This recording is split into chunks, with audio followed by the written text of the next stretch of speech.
drinking. I don't give a damn if it's 9 a.m. My football team's got me drinking.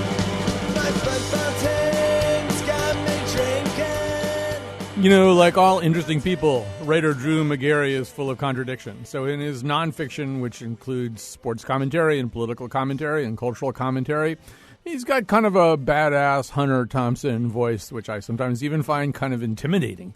It is a lot of profanity and derision, but that's wrapped around a lot of wit and insight. But in his fiction writing, a different voice emerges, particularly in his new novel, The Hike, where we meet a pretty normal guy in his mid-30s, a suburban dad and husband from Maryland who's trapped in a nightmare world. And we also know that Drew Magary wears cargo shorts, so how badass could he really be? He's joining us now, either to defend or lay down that reputation. Welcome to our conversation, Drew Magary. I'm literally wearing cargo shorts. I'm literally wearing, out of solidarity for you, dude, I'm wearing cargo shorts. I mean, that's really true. I'm sitting here. I have never worn cargo shorts to work before, but because I want you to know I care, I have them on right now. And so we have to contextualize this. So you were covering the Republican National Convention, now, and it's been blown up into, I think, a somewhat mythical version. I think in the mythical version, you got kicked out of the Republican convention for your cargo pants, but that's not quite true, is it? No, I went into the media box and the usher pulled me aside and he said, "Did you get the memo?" And I said, "What memo?" And he's like, "There's a dress code now." And I was like, "Oh," I was like, "Long pants, huh?" And he's like, "Long pants next time." Yeah. So I was like, "All right." So then I showed up the next night in long pants. And that's what happened. It seems to me that someone coming up to you at the Republican convention in Cleveland and saying, "Did you get the memo?" There's so many things that memo could have been about. Yeah. And so many memos lost that people really probably didn't get. And it actually also turned into a little thing among the women's press corps because they were upset. They in fact, were subjected to a perhaps more stringent and well-spelled-out dress code. And they were chafing under it, right? Dressed like a proper lady. Yeah, mine was standard. You're dressed like a slob, and perfectly fair to get at me for that. I didn't have a problem with the policy. I was just hoping I could sneak in and stay cool. Right. On the other hand, and first of all, we should also say that over at Jezebel, for example, they were strangely heartened by what had happened to you. That made them feel a little bit better about what was happening to them. They were saying if Magary's cargo shorts are banned, maybe we can live with the yoke that has been placed upon us by an oppressive Yeah. noble. They turned against me. That's not fair. Not fair at all. Although, and let's say one last word about cargo shorts because that's not what we're here to talk about. But you really do like them, right? Because you can put stuff in them. Yeah, I can put stuff in them, but I don't have to wear pants, and I don't have to carry a bag around. So I don't want carrying. I hate carrying things. Yeah. But my hands free. Yeah, it does. You do get stigmatized, though, and I don't know what your wife is like, but the woman I live with regards anything like that with like a lot of pockets. Goober is the word that she uses to stigmatize it. That sounds about right. Yeah, it's like dad uniform. But right. I have a nice pair on today. I have a pair of Calvin Klein cargo shorts on today. So they're a little more slim fit. All right, so you're rocking those cargo pants. We have a lot of things we want to talk about today, ranging from politics to culture to sports to cooking. Drew Magary is a chopped champion, but I think first we should spend a little time on the real reason he's here, which is The Hike. It's a novel. It's a hard novel to describe. It's about somebody who does seem to get lost in a nightmare, a waking nightmare. He has for company occasionally a wisecracking crab who sounds a lot like the Drew Magary who writes for Deadspin and GQ. He sounds much more like that Drew Magary than does the protagonist, Ben. I would say if you like the books of Lev Grossman, who's been on this show a lot, you will probably you probably like The Hike. So maybe you can, first of all, I mean, did this arise from, do you go on long hikes and suddenly have moments of anxiety? Like, what if I can't get back? What if the entire landscape changes? Yeah, it came from a literal hike I took where I was walking outside a hotel and was very alone in the woods, and there was nothing else around, and my imagination started to play tricks on me, and was thinking about bears coming and kidnapping me and stuff like that. So that all came from a real spot. And then also, yeah, if I go somewhere on business and I'm away from my family and kids, I don't really know what to do with myself. So yeah, I will walk around the city, like a lot. I'll walk a few miles every day to sort of get the lay of the land and just have something to do and get some exercise and stuff like that. So, in this one too, there seems to be a way in which this surreal, fantastic experience is kicking all kinds of psychic tripwires for this guy. For example, he has a problem with Rottweilers. I don't want to do any spoilers, but he's got a Rottweiler issue, and there are people running around in not just Rottweiler masks, but the kind of flayed off skin of Rottweilers chasing him around. Maybe that was a spoiler. I don't know. So no, it's all right. Yeah. Do you have specific phobias when you're out in the woods, like things that would really be upsetting to you? There are a couple of my fears in the book. Like I live in Maryland, and there are cave crickets in my basement, and I hate them, so that's in the book. I know people who have been attacked by dogs, and so I'm a little wary of pit bulls and Rottweilers. So that's in there. Although that's sort of an indirect fear. So yeah, whatever I find sort of repulsive and disgusting, I put in there for sheer entertainment. I don't live in Maryland, and I had never heard of a cave cricket or imagined a cricket being a source of terror. You wouldn't think. But yeah, I didn't know about them until we moved here. My parents have actually lived in Connecticut for like 25 years, and they're not up there. Yeah. And then they were in my basement. I was like, what are these disgusting things in my basement? So, I mean, from the book, I know what an encounter with a really, really large one would be like. But what is so bad? They just hop around a lot, though. I mean, that's all they do. I mean, they hop around. They look really gross, and they hop at you. And I don't know. I'm a wuss. You're right. They don't bite or sting, and yet I'm scared to death of them. Do they poop on you? Do they ooze on you? Do they, oh yeah. If you kill them, they have like a sick, disgusting ooze that comes out. It's gross. Well, that's. I think that would be their right if you killed them. Yeah, that's true. You can't they have the right to bleed on you. Right, you can't get upset about what something does when you kill it. Yeah, no, I agree. You forfeited your right to outrage about this. So I developed a theory while I was reading this book, which you are now free to shoot down. But I thought I could find a through line to part of your past writing, although I think you tended not to be the one writing these pieces so much for Deadspin. But Deadspin, which we should say for people who are uninitiated, is a very attitudinal sports website. Will Leach, the founder, has been on the show many times. And one of the things they're really interested in are how terrifying many sports mascots are. And there's this whole kind of nightmare fuel theme that runs through Deadspin's reporting on sports mascots. Because why? Because there's something. I mean, they're big things. They're like human-sized crabs in some cases, and ants, and weird abstractions. And they have these frozen expressions that don't modulate at all. They're always smiling no matter what's happening, right? And I started wondering as I was reading this book. I wonder if sports mascots at some subconscious level had gotten into your head. No, but I agree about how they can be a little creepy. There's a dude, with a giant head, and the expression is frozen solid, and it's hard to envision like a person behind it. It just seems like a monster, No, the only thing that I sort of borrowed from my blogging history was I wrote an NFL site called Kissing Susie Colbert, and we used to Photoshop pictures of people and replace their eyes with their mouth. We would do mouth eye stuff, and we would have that under the tag Nightmare Fuel, and it was disgusting. And people were always like, "Oh God, why'd you have to go do that?" And that I had some influence from that.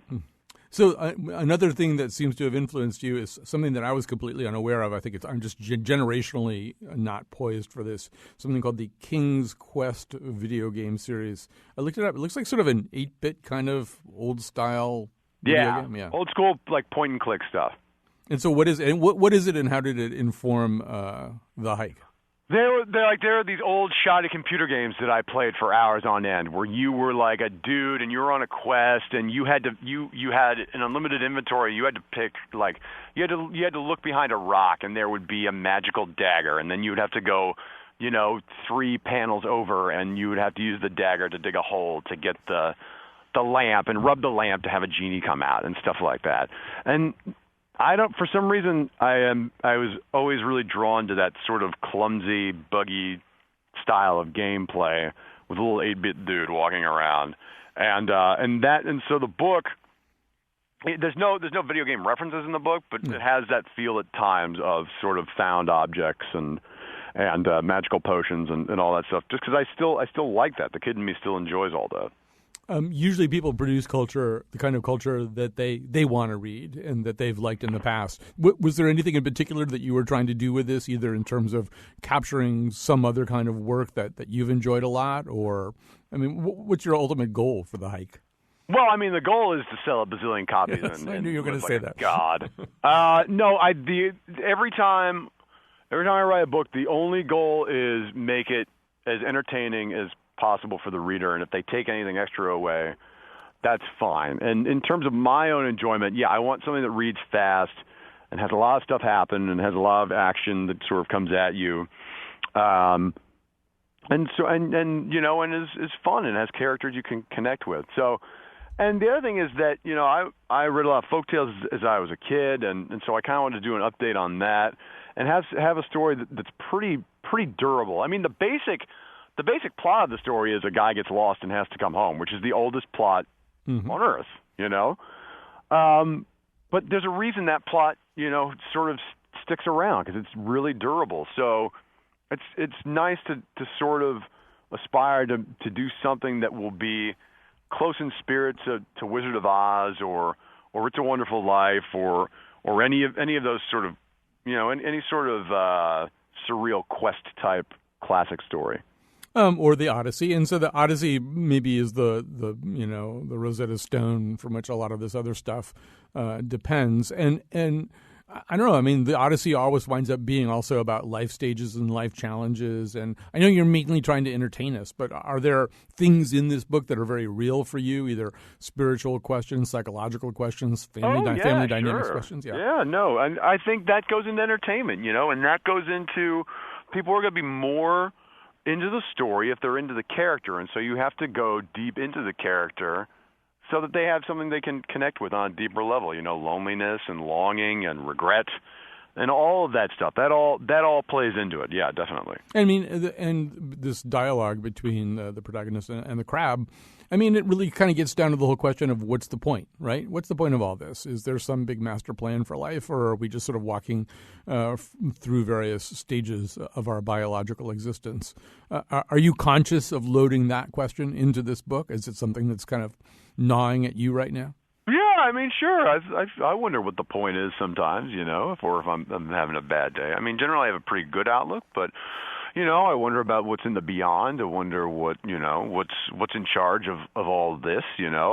I'm not like a specifically religious guy, but there's something that's keeping the electrons spinning, and I'm in awe of the power, and I don't quite know what it is. We're talking to Drew Magary right now. He's a correspondent for GQ and a columnist for Deadspin. He's the author of the memoir Someone Could Get Hurt and the novel Postmortal. But right now he's got a book out called The Hike. It's a novel, as we're saying. He's also a 2015 Chopped champion. I guess we'll we'll get to that at some point. I do want to talk a little bit about some of the work that you've been doing for GQ and talking about whether we're, in fact, in the middle of somebody's master plan. Here in 2016, I think a lot of us have felt like, well, if we're in the middle of somebody's master plan, he has a really fiendish sense of humor. And so maybe we can begin a little bit with the Republican convention. What did you encounter there? Reading your coverage for GQ from the Republican convention, I kind of sense that you both were and were not meeting the kind of Trumpian world that your imagination had conjured up. Well, we thought it would be a very chaotic scene, and there would be a lot of social upheaval and unrest. That's why we went. I wasn't hoping for that. I don't want anyone to get hurt. I don't want Cleveland to burn or anything like that. And when we went, it was very muted. It was very staid. A lot of the delegates that were there didn't want to be there. Or they weren't terribly enthusiastic. So a lot of the sort of party atmosphere wasn't there. And then in terms of protesters, there were a few, but frankly, protesters, they're not just gonna go to Cleveland, like if it had been Los Angeles, then, they could have done something cool with their off protesting hours. But it just wasn't it wasn't heavily populated. It was mostly cops and media people, and then some delegates, and that was kind of it. So one of the things that I found, I've only covered one Trump rally so far, but I've always thought that one of the that what's terrifying sometimes is when the veil of comity, of politeness, of geniality is pierced. Like, I think Rosemary's Baby is a really scary movie, specifically because at a certain point, Mia Farrow has to acknowledge that all these really nice people, John Cassavetes and Ruth Gordon, and the people who've been smiling at her and acting really nice towards her, they're demons. They're really horrible people. And there's going to be, at minimum, this very socially awkward moment where that has to be talked about. And I find that more scary than anything visceral that might happen. Go ahead. Yeah. That was the problem with the RNC, or not the problem with the reason that the RNC was a relatively peaceful affair was because, unlike a Trump rally, which are now they're really distilled into a specific sort of angry goober, and those rallies are populated exclusively by his people, so they're going to be more chaotic. Whereas this, you had establishment Republicans, you had Cruz supporters, you had delegates who were obligated who were allocated to Trump, didn't really want to vote for him, but were party loyalists and were going to. So it's almost like a music festival where, people were there to see a lot of bands, but not necessarily just one. And so, it's hard to sort of, it's hard for that group to coalesce and start making some mayhem the way it is at a Trump rally where it's really now just sort of one sort of angry type of person. I love the idea that it's a music festival, like the worst music festival ever. Oh, I hope Ted Cruz plays his hits. Let him play his hits. Yeah. But what I found at the rallies was that I would talk to people at the rallies, and they were often very nice people, and they were guys they were auto body shop guys or whatever. They had small businesses, and I said who I was, and we smiled at each other, and we were nice. I asked them a lot of questions. They were happy to be asked questions. And then Trump came on, and he started to do his thing. And at a certain point in his more or less canned patter, he points at the area, that pen where they keep the press, points at us and goes, "These are the worst people in the world," and everybody starts booing, including these really nice guys that I've been talking to a couple of seconds ago. Suddenly they're foaming in the mouth and possessed by a demon. Yeah. And so, but that makes me wonder, what's the reality? To me, that part felt like kabuki, and the thing that had happened before that, the conversation with those guys, felt real. I mean, it kind of made me wonder, are both things equally real? What should I put my trust in? Yeah, I think he's exploiting a lot of inner angst and anger that people have, and blame, blame on foreign groups or anybody else that they think has sort of an outside force that has conspired to make their lives miserable. And so face to face they'll be pleasant, but when they get worked up over, but then you open up a can of worms in front of them, and they feel, I think, probably liberated by Trump's sort of officiousness that they can act likewise. Do you feel as though in covering this campaign that it's such a fire hose, stuff is just spraying out all the time, that you almost don't get a chance to linger over things? I mean, there was a moment after Cruz's speech where he said, I think the next day, that he didn't want to be anybody's servile little puppy. Which now we know what his safety word is. But also, I mean, that was the kind of thing that I would have savored for a little while, except that, I mean, there's stuff happening so fast that things that might have been interesting to deal with, you can't really stay with them very long. Yeah, it's crazy, isn't it? I mean, remember when he threatened the Pope and he said Putin called Obama the N-word? That wasn't even the lead story of the day, One thing does kind of drive out another. So, we just sort of back to what Cleveland was like. My sense watching it on television, I've covered a lot of conventions, I didn't cover this one, was that I mean, not only wasn't Cleveland burning, and I agree nobody wants Cleveland to burn, but that, I don't know, the energy level just in general all over the place didn't seem like maybe even in the hall, didn't seem like what I would have expected. Yeah, when the first night in the hall, I think it was Monday or Tuesday, it was very wan, and it got more enthusiastic night by night, but that was because I think a lot of people who were obligated to be in the hall didn't have to go those later nights and were replaced by people more supportive of Trump's cause. But in the initial sort of formal stages of the convention, when a lot of people were not enthusiastic to be there, then the crowd was, instead of people, voicing their displeasure, it was more sort of resignation and tepid enthusiasm.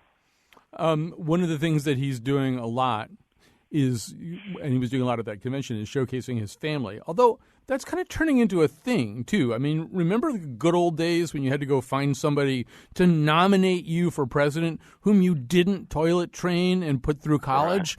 Right. I mean, it's like now everybody's doing that. He didn't toilet train those kids. No, that's probably true. Well, although whoever toilet trained Eric and Donald, there's still some resentment left over, I think. Yeah, and it's one of the bad media things is that where they're like, oh well he sucks, but his kids are lovely, and the kids have said some rotten stuff, So it's like, no, you don't get a free pass just because the people around you are slightly less objectionable than you are. That's not how that works. No, and somebody compared Donald Jr. and Eric to kind of the scary guys in like a John Hughes high school movie. Right, they would be the guys who are really being really mean to Molly Ringwald. Yeah, with the Patrick Bateman hair and all that. Right. Yeah, sure. And they also go to Africa and shoot leopards and stuff and stand on top of them. Yeah, so it's like, just by standing next to Donald Trump, you automatically look like a better person, but doesn't mean you are. But I have to say, just in the interest of fairness, that I found Chelsea to be an inappropriate person to handle the intro for her mom. That they, first of all, it went on way too long. It was paced in a very strange way. And I just sort of thought, it seems to me that it wasn't that long ago where, you had to find somebody else who'd done something like this to nominate you, as opposed to somebody who has no choice but to love and approve of you. Yeah, well, I mean, that's the thing. I think that political families are now so visible and sort of part of the process that I think it's less a comment on the politician than their stagecraft, where they have people who love them unconditionally, and they can get an awe moment, instead of having a colleague do it, and there's some warmth and humanity, and that's all very strategic. Yeah. So but it's like we're Argentina with the Perones or something. It's just like we now get families. We get dynasties. We don't get. Yeah, you get dynasties, man. Yeah. All right, we're talking to Drew Magary right now. We're going to take a little break here. His newest book is The Hike. It is a novel. It veers into the world of disturbing fantasy, but it's also kind of funny. We'll take a break. We'll come back with more Drew after this. You said your favorite color was green. So guess what? Donald Trump black version. Maybe that's what you need. A man that fulfills your every wish, your every dream. Donald Trump black version. We're talking to Drew Magary. He's a correspondent for GQ, a columnist for Deadspin, the author of the memoir Someone Could Get Hurt, that's about being a parent, and the novel The Postmortal. Most recently, currently, The Hike is out. It's a novel about a man who gets lost in the woods, like really lost in the woods, and not just the woods. I want to talk to you about a bunch of different things here, but and maybe that's a good way to begin, which is that you, like a lot of people these days, I think, don't necessarily observe the divisions that journalists used to have to observe. There used to be people who wrote about sports and people who wrote about politics and people who wrote about culture. Somehow over the last 10 or 20 years, we've started to believe and understand the amount of intersection among those things that, and some of the brands that you've been associated with seem to say that too, that, people aren't just interested in one thing, so why should a writer write about one thing? You want to react to that? Well, I think I'm sorry. So I'm talking about like just writing different stuff. Yeah, just the notion. I mean, there used to be people who were sports writers, and sports writers, they wrote about sports, and that's what they wrote about, and they didn't write about anything else. Yeah. All those barriers are breaking down, and it's part of the economy because a lot of the media companies are strictly freelance based now, and so people have to write where they can, and I am of the mind that, I tend to be a multitasker because it helps me. If I get stuck on one thing, I just move to another project. I think it keeps you sharp and flexible to do different stuff. You do a little bit of sports, a little bit of politics, a little bit of entertainment. And some writers don't work that way. Some writers want to do one thing and one thing only, and I respect that. But for me personally, it's, it's much better for my career prospects if I can do a little bit of everything. I think also it's the way that we think. I think we understand things culturally. I mean, I think, what did I just say? That the two Trump kids were like villains in a John Hughes movie. I mean, I think that in many ways, the way that we process political reality is through the culture that we understand. Yeah, and my sort of, my brain now operates this, the way it does when I'm surfing the internet, where I have 5 tabs open and I dabble here and a little bit there, and a Twitter feed is completely schizophrenic because it's jokes, but then it's also horrible news and stupid gifs and then terrifying videos from like some country in upheaval or something like that, and I think it's sort of wired my brain where I'm a bit. I have a bit of a short attention span, but I'm able. It's sort of like diffuse focus. It's not. I don't feel like it's detrimental to me, but but I definitely feel a sort of a jumping around. I think also, Reagan got in trouble because sometimes it seemed as though he didn't know that he was talking about one of his old movies when he was talking about something in real life, that he had somehow or other fused policy with the popular culture out of which he had emerged. But I think now we're kind of all doing that. And I think, if you're a politician, you run the risk of kind of exciting people's memories of some popular culture that preceded you. I'll give you an example. Trump has this thing where he says that, and he's been saying it all along through this campaign, that he's a great deal maker. So in foreign policy, he would just go make deals. Whoever it is, he'd make a deal. He'd make an arrangement. And I may have mentioned this on the radio before, but I keep thinking about Hart Bachner as Ellis in Die Hard. Because, right, isn't that what he says to Bonnie Bedelia? This is what I do. I make deals. I'll just go make a deal. I'll make a deal with the terrorists. They get shot in the face. Yeah. And it's almost as if you're a candidate now and you say something, there's a pretty good chance that people who are basically are imbued with all kinds of popular cultural references are going to go, oh, no, you're just like that guy in that movie. Yeah, sure. And, it's actually the danger in books because if I do it online, like there's a certain disposability online where you can make pop culture references, and it's fine because the blog post is going to have a shelf life of like 2 days anyway. With some small exceptions. But a book, you really have to build to last. So if you're going to make a pop culture reference, you need to make sure that it's still relevant, 10, 20 years from now.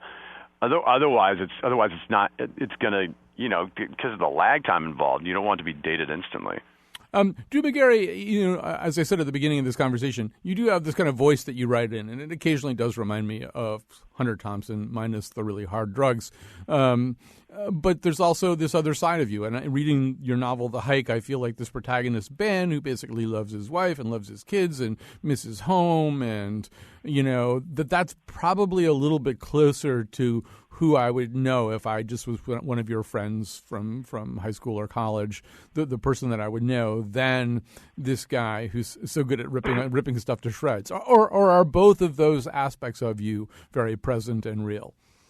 Yeah, I think they're both fairly real. I mean, I like goofing off and complaining, like taking small annoyances and then blowing them out to extremes just for comic effect, like in real life too, But I think you can sort of occupy both those personas, and it's like anybody else. You have I'm probably even less complex than most people. I'm not like I get worked up about stuff like anybody else, but then at the end of it, I'm still just a basic generic dad, like living in the suburbs and all that. And I think one of the reasons that I've been able to sort of do rants and stuff like that and have them go over pretty well is when you do that stuff, there has to be something that signals to the reader that you have a sort of moral center of your own, that you're choosing your targets wisely, you're willing to also make fun of yourself, and that and that you are,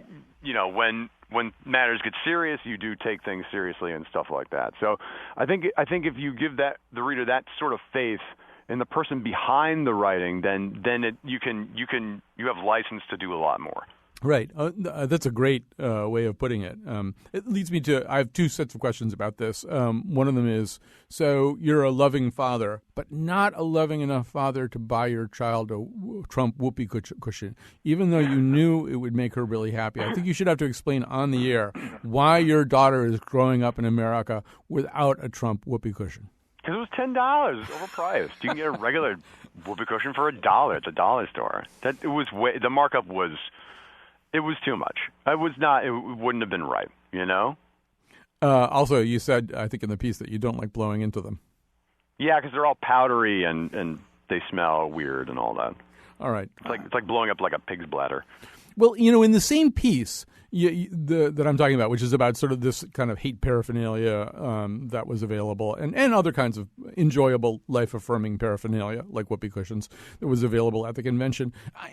Some of the stuff that you described is stuff that I've seen, too, and a lot of it is stuff that caricatures Hillary Clinton in, the most vulgar terms possible, the most bodily terms possible. There's this whole KFC joke about her, which I'm not even going to repeat on the air. You found a motorcycle thing where Trump's wearing a T-shirt that says, if you can read this, it means the bitch fell off, and you can sort of see Hillary Clinton falling off a motorcycle. And in some ways, to your point before about the idea that maybe you're a guy who comes across as kind of sardonic and profane, but there's some kind of moral center there.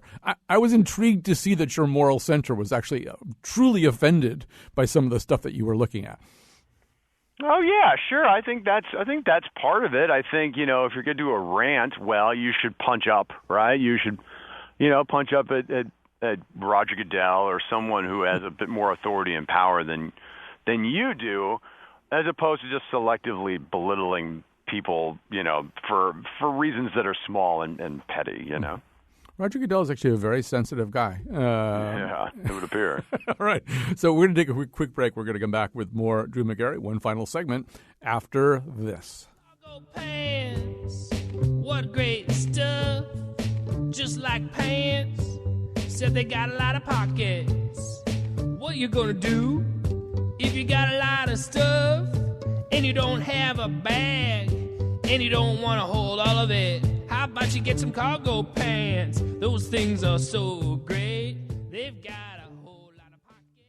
All right, we're back. It's time for me to say my thank yous. Betsy Kaplan is the master producer of the show. The technical producer is Jonathan McNichol. Greg Hill tweets for us at WNPR Colin. So if you're hearing this and you want to tweet back, tweet at WNPR Colin. We also have a Facebook page, Colin McEnroe Show on Facebook. And the part of Bill Curry was played by Roger Goodell. We're going to be back tomorrow with The Scramble. We're going to do one of our sort of real-time news reaction shows. I'm assuming some of the things we're talking about today will be part of the fodder of tomorrow's show. This campaign thing, it just seems to gin up an awful lot of news, as we were saying before. Right now, we're talking to Drew Magary. I have to say, my mind is all screwed up here because I'm going to tell you, we're pre-recording this interview, and we're doing it a few days before it's going to air, and we're also doing it an hour and 30 minutes exactly before it would air, and I'm just my poor brain is just not handling this all that well. But go ahead, Pretending one time is another can throw you off a bit. So hard, so much harder than it should be. Anyway, Drew Magary is with us, correspondent for GQ, columnist for Deadspin, author of the memoir "Someone Could Get Hurt," the novel "The Postmortal," and now "The Hike," which is a novel about a man who goes out for a walk in the woods. What he thinks is going to be a very short walk in the woods, but it's not. It's like Gilligan's Island, but with monsters and horrible, frightening things. It's also very funny, too. So, I want to just go back one more time to Cleveland just because it kind of reunited you with a family whose destinies you have affected, and that would be the Robertson family, the Duck Dynasty people. I know one of them was up on stage, and you're the guy. You wrote the GQ article that really did get Phil Robertson in a lot of trouble. Is that something? I mean, you seem like a nice guy who's not really out there to make a lot of trouble for most of the people that you write about. Do you have any kind of sinking feeling about how that all played out?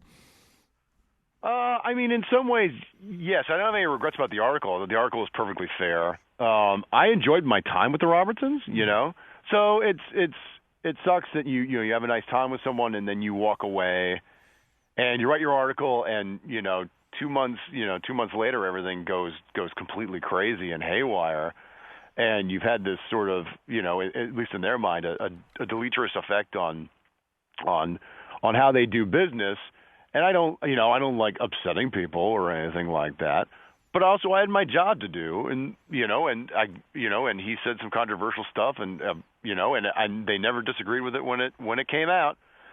So there's only so much I can do, They're not going to invite me to any garden parties, but that's the deal sometimes with being a journalist. You're going to write stuff that people aren't necessarily going to like, but ultimately, your job is not to serve them, but to serve the reader.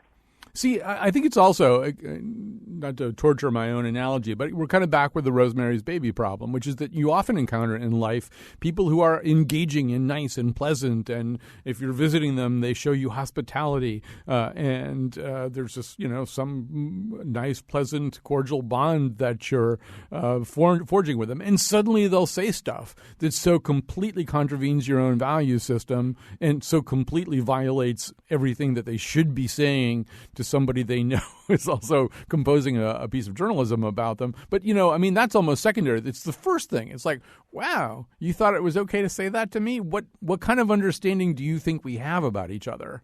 And I don't know about you, but I often find that just very, very disconcerting. Like this incredibly pleasant person has suddenly opened up his or her mouth and turned out to be the devil. Well, it's like seeing your relatives post on Facebook for the first time, And, there's something to be said for sort of forced, phony politeness, where you're face-to-face, you're pleasant, and you don't just automatically start throwing rhetoric at one another. I mean, there's a superficiality to it that is both, that's kind of necessary and fine, and that's how people are able to live with one another. And I'm all supporting that sort of waspy passive aggression. Well, there's the whole Janet Malcolm thing where, you're a thief in the night, you're a burglar, you're trying to get somebody to really tell you who they are, which is sometimes the case when you do that kind of thing. But there are other pieces, in a situation like that when you're kind of hoping, well, I hope that's not who you are. And then they tell you it is. Well, with that stuff, because GQ sends me to a lot of I did that. I did Kid Rock's cruise. I went to a Trump rally, and we always go into it like agenda free. Like we can't just go and sneer at people, right? Mm-hmm. That would suck. Then you're just the uppity jerk going to point at the poor white people and laughing, and that's not really good. No one's gonna want to read that. So you have to be willing to not only empathize with people, but allow yourself to be surprised by them, for better and for worse, And the other thing is that, the internet gets very reductive. So if one person says one ugly thing, that tends to define them, Whereas I think that's obviously not true of people in general, where they might say some ugly things, but they do some good things too. And so there's, a little bit of a yin and a yang. I mean, that's what they're trying to say about Trump now, but that's actually not true. But it's hard to reduce a person to one soundbite or something like that, and so I really do my best to paint the picture as broadly and with as much detail as I can. And so hopefully there's stuff that you discovered that you didn't know before that maybe surprises you for good, and then stuff that maybe you suspected was there, and then you have your worst fears confirmed. Drew Magary, you talked before about multitasking, about working on different things. If one of them's not pleasing you, you can just jump over to another one. So one of the things that you're working on right now, maybe not during this conversation, but generally speaking, is our series of pieces in Deadspin called Why Your Favorite Team Sucks. And these are football pieces. I'll let you explain this. This is a subgenre which you've invented and perfected. Explain what it is. Every year we preview each NFL team going up to the season by explaining why that team sucks. And then all the readers, all the fans of that team chime in to pile on their own team and explain why they're so awful and why they're so annoying. And it's sort of like a little cathartic purge before the season begins, so that you are emotionally ready for your team to let you down. And one of the things that you do in the series is, I mean, it could seem assaultive if we're just you, Drew, pulling up all this stuff, churning up all this stuff that's objectionable and stupid, or the people who've been hired who aren't smart or dumb coaches or whatever. But you end it with this kind of almost oral history of despair for each team, right? One of the things that you do is find quotes from fans talking essentially about all the ways in which they feel very defeated by the level at which their team sucks. Yeah, it's a cleansing exercise. You air your grievances, and then you feel cleansed. Now, you and I are on a thin edge here because I'm a Packers fan and you're a Vikings fan. No, that's all right. I won't hold it against you. That's not what Obama said when he was on the show. I told him I was a Packers fan, and he's a Bears fan, obviously, and he said, if I'd known that, I wouldn't have agreed to do this show. So you're being much more charitable and open-minded about this than yeah, I should be president. There you go. Definitely should be president. So do you do a why your team sucks about the Vikings, or do they get a pass? Yeah. Oh, yeah, that's always the longest one. I got a lot I got to get off my chest about that team every year. And are there people who really can't handle this, that they really do regard it as trolling them? Oh, yeah, there are people who take offense, although it's lessened as years go by, because obviously the first time it happened, people were like, hey, you know. But it's become such a staple of the site and such a yearly sort of event that it doesn't get the mass sort of backlash that it does sometimes. It will vary sometimes team by team, year by year, too. And this feels like something that you're kind of expanding as a franchise, right? There are why other favorite things suck, right? Well, like kid TV shows and stuff. Yeah, sure. Although, you know, I have to be flexible, and I have to like some stuff too to balance it out. Yeah. But I feel as though that's a universe that could expand infinitely. Oh, sure, yeah, because there are a lot of things that suck. Right. The only ceiling really is the amount of time that you have available. Hey, since I know that this is a subject that gives you great pleasure just from your tone of voice when it came up earlier, and also because it's weird because there's people who know you in different ways and know you for different things.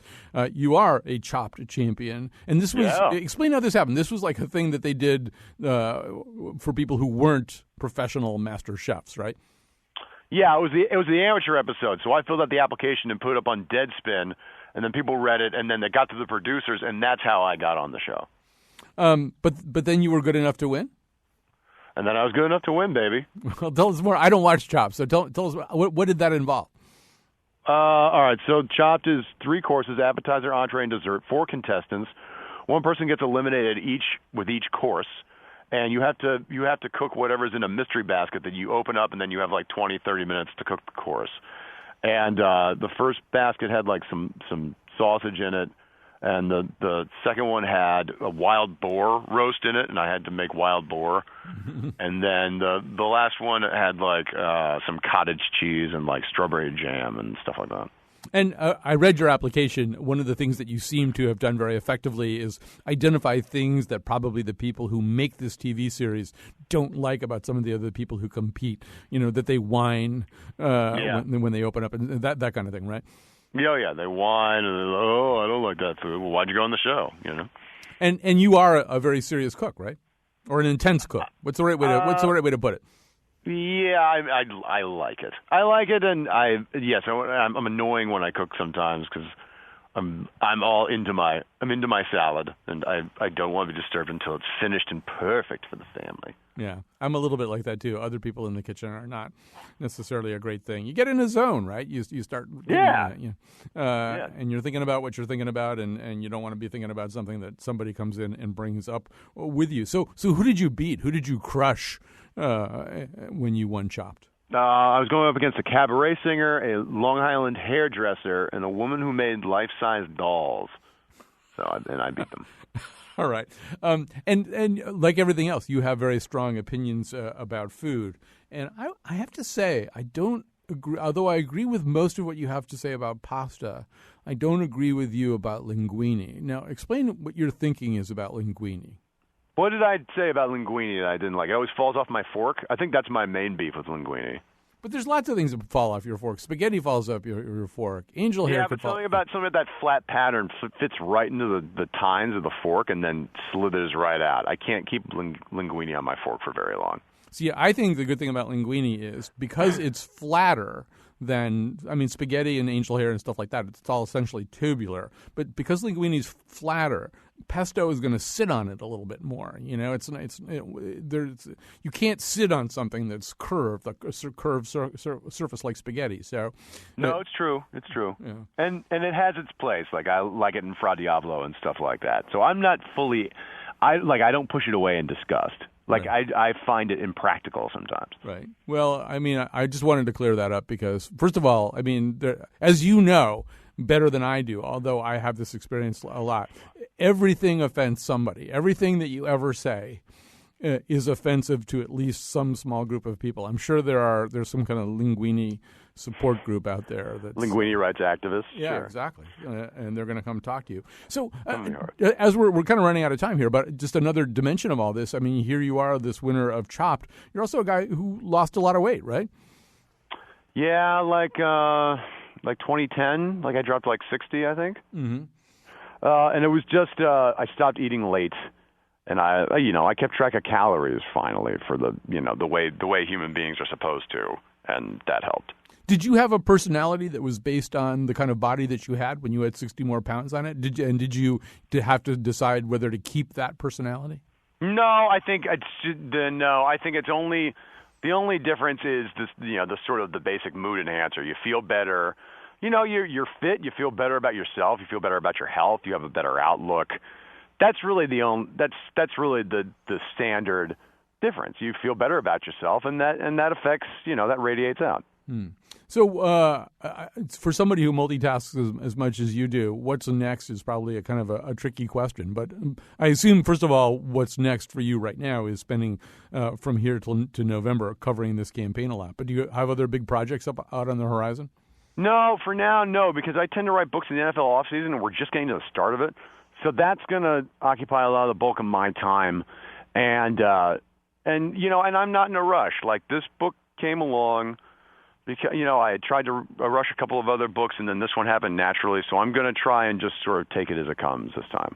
What subplots of the NFL season are you intrigued by? And don't say Tom Brady. We're all tired of Tom Brady. I just want to watch my team, the Vikings, and see how they're going to destroy my will to live. They are definitely going to do that. Well, Drew Magary, it's been terrific to talk to you.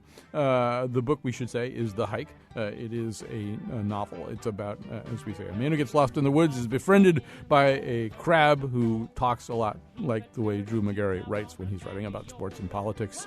It's both funny and upsetting, and when you get up from reading it, you have to feel around your house to make sure your own reality is still intact. Thanks for doing this with us today. Thanks a million, man. In your kitchen.